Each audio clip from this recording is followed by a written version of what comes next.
Assalamualaikum warahmatullahi wabarakatuh.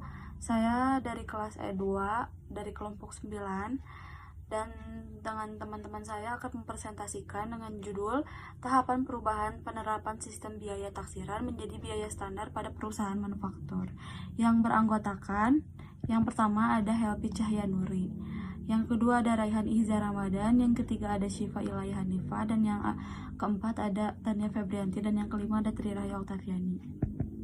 Assalamualaikum warahmatullahi wabarakatuh. Saya Raihan Ihza Ramadan dari kelas E2 dari kelompok 9 akan menjelaskan tentang tahapan perubahan penerapan sistem biaya taksiran menjadi biaya standar pada perusahaan manufaktur. Pengertian akuntansi. Menurut American, akuntansi adalah proses identifikasi, pengukuran, dan pelaporan informasi ekonomi untuk memungkinkan adanya penilaian dan keputusan yang jelas serta tegas bagi pengguna informasi tersebut. Sementara menurut American Institute of Scientific Public Accountants atau AICPA, akuntansi secara luas, akuntansi juga dikenal sebagai bahasa bisnis. Lalu ada tujuan akuntansi. Yang pertama, memberikan informasi mengenai keuangan, baik itu aktiva maupun pasif perusahaan. Yang kedua, ada menyediakan informasi mengenai perubahan pada berbagai sumber ekonomi atau neto perusahaan. Dan yang terakhir, ada memberikan informasi keuangan perusahaan yang dapat membantu dalam membuat estimasi potensi keuntungan perusahaan. Terus ada manfaat akuntansi. Yang pertama, ada sebagai informasi keuangan untuk pihak yang membutuhkan. Lalu ada sebagai bahan evaluasi keuangan, sebagai bukti keuangan yang dapat dipertanggungjawabkan dan membantu pencatatan ekonomi. Lalu pengertian biaya standar. Biaya standar adalah biaya yang ditentukan di muka yang merupakan jumlah biaya yang seharusnya dikeluarkan untuk membuat satuan produk atau untuk membiayai kegiatan tertentu di bawah asumsi kondisi ekonomi, efisiensi, dan faktor-faktor lain tertentu. Lalu ada manfaat biaya standar. Biaya standar merupakan alat yang penting di dalam menilai pelaksanaan kebijakan yang telah ditetapkan sebelumnya. Dan ada penggolongan biaya. Objek pengeluaran dalam contohnya merupakan dasar penggolongan biaya, misalnya bahan bakar, biaya untuk semua pengeluaran yang berhubungan dengan bahan bakar. Lalu ada fungsi pokok dalam perusahaan terbagi menjadi dua, yaitu ada biaya produksi. Contohnya salah satunya yaitu atau bisa disebut dengan production cost, adalah biaya yang dikeluarkan untuk membuat bahan baku menjadi barang jadi. Dan yang kedua adalah biaya pemasaran atau marketing cost, merupakan biaya yang dihasilkan dari penjualan dan pengiriman produk, serta mencakup biaya promosi, penjualan dan mempertahankan pelanggan, serta biaya transportasi, pergudangan, dan distribusi lainnya. Tania Febrianti akan menjelaskan kelebihan sistem harga pokok taksiran. Yang pertama, dapat mengurangi atau menekan biaya administrasi. Kedua, dapat menyediakan informasi untuk mengambil keputusan. Ketiga, mengantar ke pemakaian sistem harga pokok standar.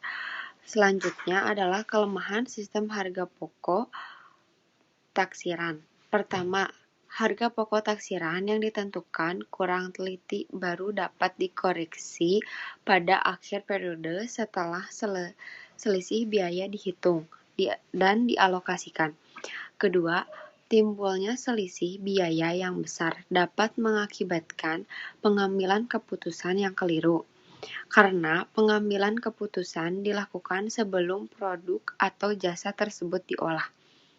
Selanjutnya ada tujuan penggunaan biaya taksiran.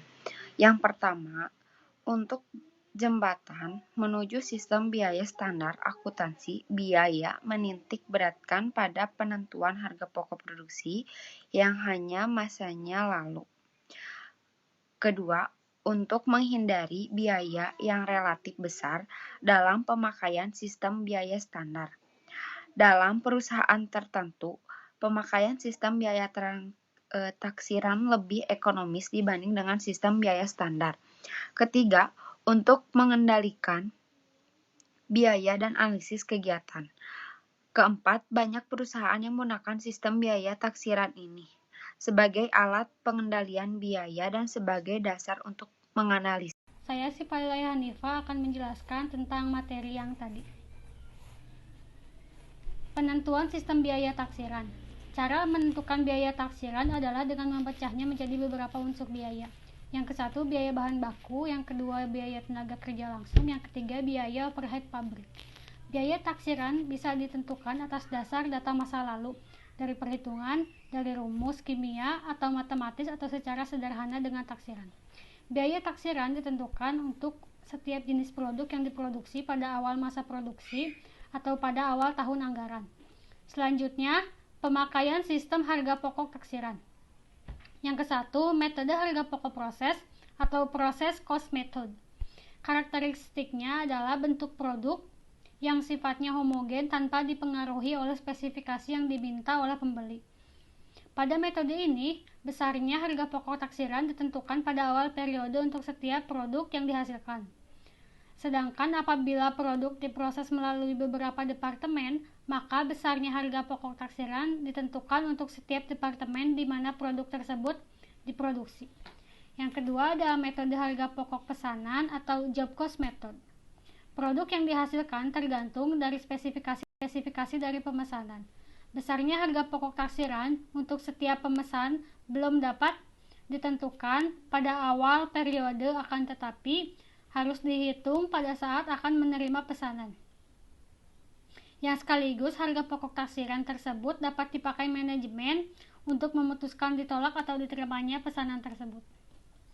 Selanjutnya ada perlakuan terhadap selisih taksiran, di mana akuntansi biaya terdapat bahasan tentang sistem biaya taksiran atau estimate cost. Biaya taksiran merupakan salah satu bentuk biaya yang ditentukan di muka sebelum produksi dilakukan atau penyerahan jasa dilakukan. Biaya yang ditaksir meliputi seluruh biaya-biaya yang digunakan untuk menghitung harga pokok tersebut. Terima kasih. Sekian dari kelompok kami, mohon maaf bila ada kesalahan kata. Sekian dan terima kasih. Wassalamualaikum warahmatullahi wabarakatuh.